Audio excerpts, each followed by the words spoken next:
Seguimos adelante en Telebuen Día, recibiendo con gran gusto al señor fiscal de menores, Gustavo Zubía. Buen día, ¿cómo le va? Buenos días, muy bien. Recién un informe de Roberto Hernández reflejaban las 44 rapiñas diarias. Allí sigue habiendo dificultades para discriminar la incidencia en este número de la minoría de infractora.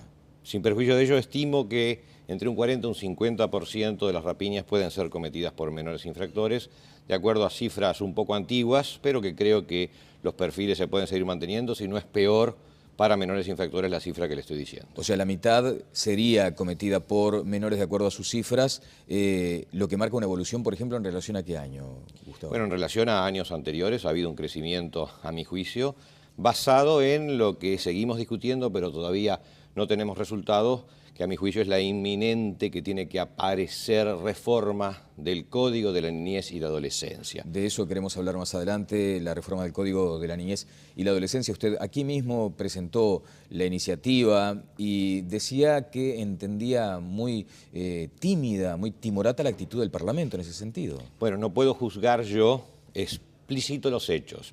Obviamente este tema no es de ahora, hace años que muchos operadores venimos sosteniendo de la necesidad de reformar un código que fue creado para otras realidades. La realidad creo que hoy ya no admite discusión. No creo que haya dos voces en el sentido de manifestar de que no estamos ante una coyuntura dramática. Los últimos hechos, yo esta semana estoy de turno, que tuve oportunidad de asistir, fueron la realización de la rapiña esta tan mentada porque fue en una zona también muy especial de Montevideo. Claro, permítame hacer algunos comentarios a propósito de eso. Hay todavía una deformación ciudadana de suponer que hay zonas como que sería imposible registrar un episodio de esas características. Sin embargo, acontecen y muy probablemente haya otro establecimiento comercial 4, 3, 5 cuadras a la redonda que también sufrió la misma situación. O sea, se terminó aquella cosa de las zonas claro, de las zonas para delinquir. Exacto. En este momento cualquier parte de Montevideo es objeto de este tipo de acciones delictivas y lo peor es que se sigue incrementando el nivel de violencia. Esta última que trabajamos esta semana fue con una granada que si bien no estaba operativa, es una granada. Y el adolescente interrogado desconocía el estado en que se encontraba ese aparato. O sea, en principio conocería que era potencialmente peligroso. De acuerdo a las respuestas que nos dio, él desconocía el estado, quiere decir que cuando lo recibe con la posibilidad de que sea operativo. La violencia fue enorme, se utilizaron armas largas, armas cortas, granadas, existieron disparos adentro del local, por lo cual no asistimos al mismo espectáculo que un mes atrás, en el caso de la pasiva, observamos todos con estupor, simplemente por el azar. Es el azar el que está en este momento determinando la inexistencia de otros eventos, porque los muchachos estaban jugados, inclusive al famoso grito de "soy menor". Bueno, quería detenerme en esa frase que parece ser como un emblema. Cuando la pronuncian, están como señalando claramente algo así como una impunidad aparente. Están señalando un conocimiento que a veces estimamos nosotros que no lo tienen y lo tienen y en detalle, un conocimiento de una situación de benignidad al momento de ser tratados judicialmente. El decir "soy menor" está indicando, por el hecho de ser menor, cuando reciba un trato punitivo, si es que lo recibo, va a tener determinada magnitud. Yo voy a poder recobrar mi libertad rápidamente. De esa forma tendré oportunidad o de realizar otro delito o de venir con otras intenciones frente a las víctimas que hayan declarado. Es decir, es una larga, la mera frase tan pequeña está explicitando una cantidad de contenidos que el receptor, es decir, la víctima, los comprende rápidamente e inhibe la capacidad de defensa. Tiene una clara conciencia de su condición de menor para saber que será beneficiado por el actual código. Corríjame si no es precisa la frase. "Soy menor, no me importa nada", agregaron algo así. Bueno, siempre ese tipo de manifestaciones está o va de la mano conjuntamente, que es una forma de imponer más amedrentamiento sobre las víctimas. Y cuando usted tiene un diálogo mano a mano con estas personas, con estos menores infractores, ¿le ratifican ese concepto? O sea, ¿están dispuestos a lo que sea? ¿Van jugados o simplemente hacen un juego porque de pronto los hace aparecer más valientes? Se da una mezcla de ambos. A ver. Se da una mezcla de ambos. Por un lado, todos sabemos, no es un descubrimiento nuevo, que hay ciertas edades donde el ser humano se siente como inmortal. Sin duda. Las edades de la adolescencia son una de ellas, de ahí el tipo de acciones que llevan a cabo, no solamente infraccionales, sino otro tipo de acciones en el tránsito, lo vemos, determinados jóvenes en determinados parámetros. Pero además, en la especie que nos ocupa, cuando el infractor está explicitando esa jugada, esa situación de jugado, lo hace también porque a veces nosotros suponemos que son los adolescentes los desorientados. Y yo muchas veces utilizo una mezcla de ironía y de realidad para decir que los desorientados somos los adultos, que no sabemos tomar medidas sapientes, equilibradas, racionales sobre estos muchachos que con conocimiento intuitivo, no digo un conocimiento académico, pero con conocimiento intuitivo de las realidades se están manejando como pez en el agua. En este momento, lo he sostenido y con usted también lo hablamos, el delito en estas franjas etarias es negocio. Es negocio porque el joven está especulando, por ejemplo, tanto los procesados por el tema de la pasiva como los procesados por el tema de la granada, están especulando de que los parámetros habituales, hablemos de rapiña, dejemos el homicidio por ahora, pero no está muy dispar, los parámetros habituales de permanencia internado para un adolescente, por una rapiña con arma, no exceden, hablando en plata, los 3 o 4 meses. Entonces, ¿cómo no va a ser negocio llevar a cabo un atraco de estas magnitudes donde puede haber mucho dinero si yo sé que en el peor de los casos, mi internación andará por unos pocos meses? Bueno, usted dijo textualmente, los adolescentes infractores saben que la relación costo-beneficio les indica la posibilidad de hacer un negocio con el delito. Antes de ingresar a lo que debería representar el cambio en este tipo de conductas, con modificaciones al Código de la Niñez y la Adolescencia, ¿usted entiende que esos menores infractores, esos muchachos, como lo llama usted, no tienen claro el valor de la vida ajena o si lo tienen no les importa mucho? El valor de la vida ajena, por lo que con casi 60 años yo puedo manifestar y conocimientos un poco de historia, es relativo a cada sociedad. Cada sociedad tiene un valor de la vida, de acuerdo al momento histórico y de acuerdo a parámetros muy especiales. Y ese valor no es el mismo ni para usted, ni para mí, ni para otra persona.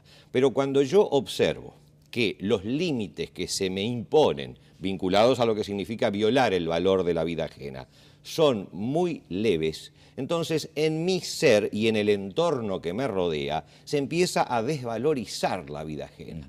De alguna forma, si usted va a comprar un determinado tipo de producto y lo ve muy barato, usted de alguna forma en su profundidad desvaloriza las bondades de ese aparato que va a comprar. Bueno, si la vida ajena hoy puede representar, vamos entonces a otras cifras, a lo que puede representar para un adolescente estar internado por haber dado muerte a una persona en estas circunstancias que son las peores que plantea el Código Penal, puede estar internado, con suerte, entre 2 y 3 años de acuerdo a parámetros habituales. Entonces, si la vida ajena representa un periodo de internación de 2 años, de 3 años, de año y medio, con posibilidad de salidas, de visitas y de otros beneficios, entonces, tanto en la persona del adolescente como en su entorno, empieza a haber esa conciencia y que se transforma en diferente del grupo cultural mayoritario que tiene otros parámetros. ¿Matar para ganar prestigio? También. Ese es un axioma antiquísimo. Creo yo que desde la época de las cavernas, en la horda, el que tenía la capacidad de matar más fácil generaba prestigio entre las personas que lo seguían. No es un descubrimiento de este siglo. El siglo XX nos ha dejado ejemplo de todo tipo y color en cuanto a ese tipo de situaciones. La fuerza del caudillo, la fuerza del más agresivo, la fuerza del que desprecia más la muerte propia y la muerte ajena. Y a todo eso entonces tiene que haber respuesta. Bueno, se dice que una acción iniciática para los maras es matar a un familiar directo, por ejemplo, a su papá o a su mamá para integrarse a la banda. Se insinuó la eventualidad de que se formaran maras aquí en Uruguay, después en todo caso quiero un comentario de su parte. Decía hace algunos días Rolando Arbezún que no consideraba un camino idóneo el de aumentar las penas, o sea, va en el camino contrario al que usted plantea. No, es que nunca yo he sostenido únicamente aumentar las penas, a ver si nos entendemos. Hoy tenemos como máximo para imponer a un menor infractor 5 años. Ese máximo, que como el Código Penal tiene 30, debería de tener una relación con las infracciones. y no existe hoy relación porque el juez, si bien tiene 5 años como máximo, tiene discrecionalidad absoluta al momento de imponer una sanción. Entonces, lo que hay son desfasajes en cuanto a la forma en que se deben de imponer las sanciones. Yo Bien. lo que estoy postulando son mínimos. Por ejemplo, una rapiña con arma. Vamos al ejemplo de la pasiva, si le parece, porque la gente lo tiene ¿Cómo todavía no? muy presente. ¿Cómo no? Si se modificara en el curso que usted pretende el Código de la Niñez y la Adolescencia, ¿cómo se modificaría esa situación? Bueno, en la pasiva hubo un homicidio muy especialmente agravado. Correcto. Es Allí el peor tipo de homicidios que existe. Se le dispuso 5 años, tengo entendido. No. A ver. Oportunamente, yo como fiscal, muy presumiblemente voy a solicitar esos 5 años, que es el máximo al Perfecto. que la ley me habilita. Sucede, y hablemos entonces en las realidades. Ahí está. Yo solicitaré 5 años. El juez, de acuerdo a parámetros habituales en otros casos, este caso es un caso muy especial, ha tenido mucha difusión, pero el juez habitualmente me podrá imponer una medida socioeducativa del orden de los 3 años y medio, 4 años. ¿Cómo se discrimina esa medida socioeducativa? O sea, 3 años y medio, 4, a lo sumo. ¿Qué pasa? ¿Por buena conducta puede salir antes? En cualquier momento de la causa, si existen informes favorables sobre ese menor de parte de los técnicos del INAU, el juez puede disponer la libertad, por supuesto con alguna participación del menor, pero la libertad del mismo. Entonces, no es un tema de aumentar las penas solamente, eventualmente pueden aumentarse algunas, sino de cumplir. Una cosa es aumentar, otra cosa es cumplir. En el Código Penal de Adultos, si a una persona se le impone ese guarismo, recién puede obtener la libertad con determinados porcentajes cumplidos. En cambio, en el Código de la Niñez hoy no hay porcentaje. Le pongo un caso utópico, un caso teórico que no creo que se dé. El juez podría disponer dentro de 15 días, si él así lo estima pertinente, la libertad de los homicidas de la pasiva. Entonces, el caso que usted me citaba sobre lo que manifestaba Rolando Alverzún, por quien tengo un gran aprecio porque cambió la pisada del antiguo INAU donde se fugaban de a miles. Bueno, así le fue, ¿no? No hablo opinión sobre ello, pero lo que se manifiesta con aumentar las penas no, es cumplir. Tiene que haber cumplimientos, tiene que haber mínimos, tiene que haber periodos que no puede el menor egresar en cualquier momento, tiene que computarse las agravantes que hoy no se computan, tiene que haber responsabilidades de los padres y con un sistema de límites, con un sistema organizado, con un sistema racional, como creo que en este momento nadie se atrevería a discutir de que tiene que haber un sistema racional, operativo, de límites, de mensaje para esos grupos etarios que hoy bajo la égida de Soy Menor tienen conciencia de un grado importante de impunidad. Bueno, con toda esa estructura no es solamente un tema de aumentar penas, sino un tema de cumplir, y tampoco son penas, son medidas socioeducativas que, hablando con honestidad, hay que decir que tienen una parte aflictiva, pero tienen una parte que si nos ponemos todos, los adultos, las pilas, pueden ser educativos y en muchos casos podemos llegar a buen puerto. Bien, para volver muy brevemente y redondear el tema, si se aplicara el nuevo Código de la Niñez, el caso del homicida de la pasiva, ¿a qué sería sometido? Todavía no tenemos nuevo código, esa es la espera en que estamos todos. Hay muchos proyectos en este momento, hay gente que... El que usted plantea, digo, básicamente... Ha tomado conciencia, sí. Si se planteara en ese caso, bueno, yo lo que estoy postulando son mínimos. Una rapiña no puede tener un mínimo de 1 año, sobre todo cuando es con arma que se puso en riesgo la vida humana, y en los homicidios habría que estudiar si no tendríamos que estar frente a mínimos de 2 o 3 años, estos homicidios muy especialmente agravados, y de esa forma enviar mensajes. Mínimos por determinados delitos, cómputos de agravante, no al egreso del menor en cualquier momento, responsabilidad de los padres, y yo creo que en este mundo nada se soluciona nunca en forma definitiva, pero podemos hacer un enorme aporte para una población que en este momento ve aterrada la situación en que estamos viviendo. Sin dudas. ¿Dónde está la mayor responsabilidad para que esto definitivamente sea modificado? Usted dice que hay varias iniciativas. Pues bien, pongámonos de acuerdo en una. ¿Dónde está la responsabilidad? ¿En el Parlamento solo, Gustavo? Todos los poderes públicos en este momento están actuando. El Poder Ejecutivo tiene capacidad de iniciativa, el Parlamento tiene también capacidad de iniciativa y luego promulgará las leyes que estime pertinentes. Lo que uno siente a veces adentro muy profundamente es que hace años que se vienen alertando sobre estas situaciones y la pregunta es, ¿no podríamos haber esto, no digo detenido en forma absoluta, pero aminorado desde hace ya mucho tiempo? Si hubiéramos pensado en que esto se venía y muchos lo dijimos, esto iba a pasar. Es obvio que si generamos los caldos de cultivo, y hoy usted hablaba de las maras, si no nos lavamos las manos, si al momento de alimentarlos nos manejamos en una situación de completa suciedad, obviamente la posibilidad de enfermarse se va a incrementar. Si no tomamos medidas ahora y rápida, en un tren que no se va a detener ni en meses, sino en años, recién se va, no a detener tampoco, a minorar esta velocidad que está tomando, si no tomamos las medidas es muy probable que sucedan las realidades que pasan en otros lados, porque nosotros tardíamente llegamos siempre y asistimos siempre a espectáculos que se dan en otras latitudes. ¿No descarta la presencia entonces de ese tipo de agrupaciones No sé si de ese juveniles? tipo o de otro tipo. Le vuelvo al ejemplo, si usted no se lava las manos, no descarte que la probabilidad de enfermedad se va a incrementar. Bueno, fiscal, finalmente, ahora se está mencionando con frecuencia la posibilidad de que en el negocio del delito los adolescentes infractores sean mandatados por adultos. Allí, en el caso de la pasiva, notoriamente sucedió algo de esas características. Y en este caso que nos ocupa de este restaurante de Pocitos también, y no perdamos de vista de que el animal humano es inteligente.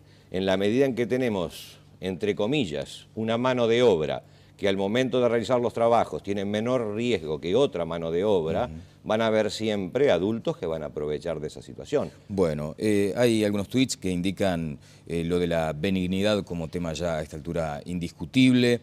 También dice, mi nombre, bueno, Juan, tengo una empresa de portería y limpieza, después de apuntarle a mis hijos tiraron 2 tiros, un allanamiento en casa apuntando a mis 5 hijos menores de 4, 6, 8 y 11 años y 12 años, también cometido por adolescentes. Dice, en el caso del menor que mató a una madre y su bebé incendiados, ¿qué pasó? Le dieron solo 60 días de internación en INAU, fue el caso de Salto en enero. No puedo opinar, es el caso de un colega, pero sí puedo decir que la mala legislación que tenemos en este momento sobre minoridad infractora propicia casos después judicialmente lamentables, y es esa legislación la que debe de ser modificada. Y le agrego un dato, sí. Se está suscitando cada vez más, el otro día en el interrogatorio de los dependientes de este restaurante lo decían, hay gente que no va a trabajar más. Claro.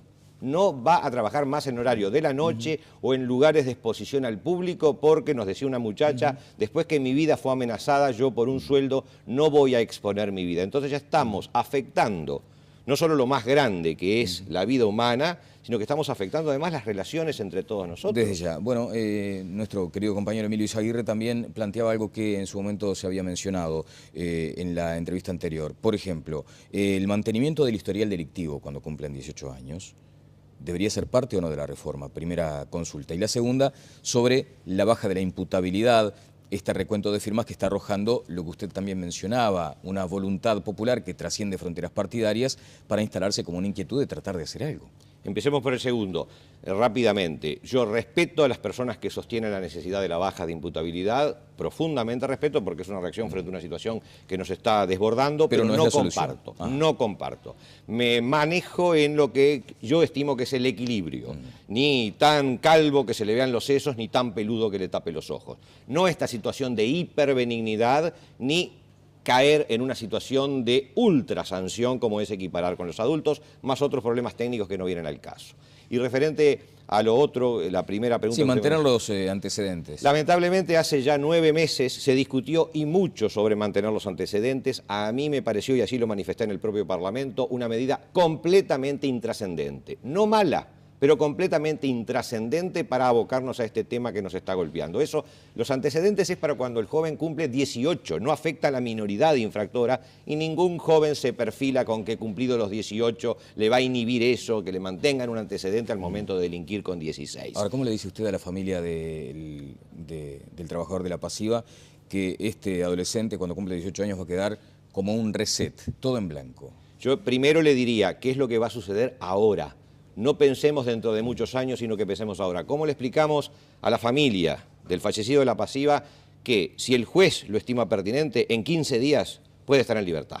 Entonces, pensemos primero en lo esencial y después pasemos a lo accesorio. Y el tema es que lo esencial hace años que tendríamos que haberlo abordado y no lo abordamos. Bueno, a propósito de eso, ¿no pueden los fiscales en conjunto presentar proyectos de leyes nuevas? Pregunta alguien también aquí en la red social. Yo he elaborado y he presentado en el Parlamento, no proyectos finales, pero sí las ideas fuerza, porque a veces me he cansado de presentar proyectos, sino las ideas fuerzas, y sobra materia gris en este país. Yo creo que para un periodo de 48 horas redactar, yo no diría, pero para terminar con una ironía, casi un código penal juvenil en integridad. Sobra materia gris. Bueno. Falta quizás, a veces, un poco de voluntad. Bien. Faltan más subidas en la justicia, me dice alguien por acá. Muchas gracias, Gustavo. Gracias a usted.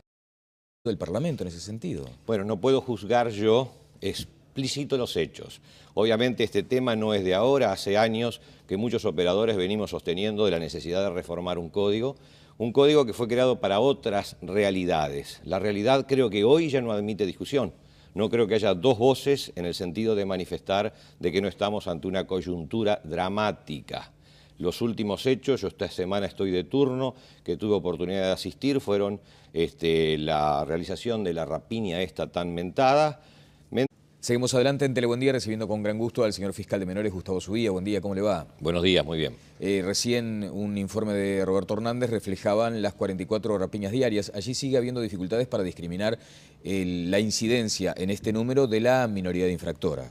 Sin perjuicio de ello, estimo que entre un 40 y un 50% de las rapiñas pueden ser cometidas por menores infractores, de acuerdo a cifras un poco antiguas, pero que creo que los perfiles se pueden seguir manteniendo, si no es peor para menores infractores la cifra que le estoy diciendo. O sea, la mitad sería cometida por menores de acuerdo a sus cifras, lo que marca una evolución, por ejemplo, ¿en relación a qué año, Gustavo? Bueno, en relación a años anteriores ha habido un crecimiento, a mi juicio, basado en lo que seguimos discutiendo, pero todavía no tenemos resultados, que a mi juicio es la inminente que tiene que aparecer reforma del Código de la Niñez y la Adolescencia. De eso queremos hablar más adelante, la reforma del Código de la Niñez y la Adolescencia. Usted aquí mismo presentó la iniciativa y decía que entendía muy tímida, muy timorata la actitud. Porque fue en una zona también muy especial de Montevideo. Claro, permítame hacer algunos comentarios a propósito de eso. Hay todavía una deformación ciudadana de suponer que hay zonas como que sería imposible registrar un episodio de esas características. Sin embargo, acontecen y muy probablemente haya otro establecimiento comercial 4, 3, 5 cuadras a la redonda que también sufrió la misma situación. O sea, se terminó aquella cosa de las zonas claro, de las zonas para delinquir. Exacto. En este momento cualquier parte de Montevideo es objeto de este tipo de acciones delictivas y lo peor es que se sigue incrementando el nivel de violencia. Esta última que trabajamos esta semana fue con una granada que, si bien no estaba operativa, es una granada. Y el adolescente interrogado desconocía el estado en que se encontraba ese aparato. O sea, en principio conocería que era potencialmente peligroso. De acuerdo a las respuestas que nos dio, él desconocía el estado, quiere decir que cuando lo recibe con la posibilidad de que sea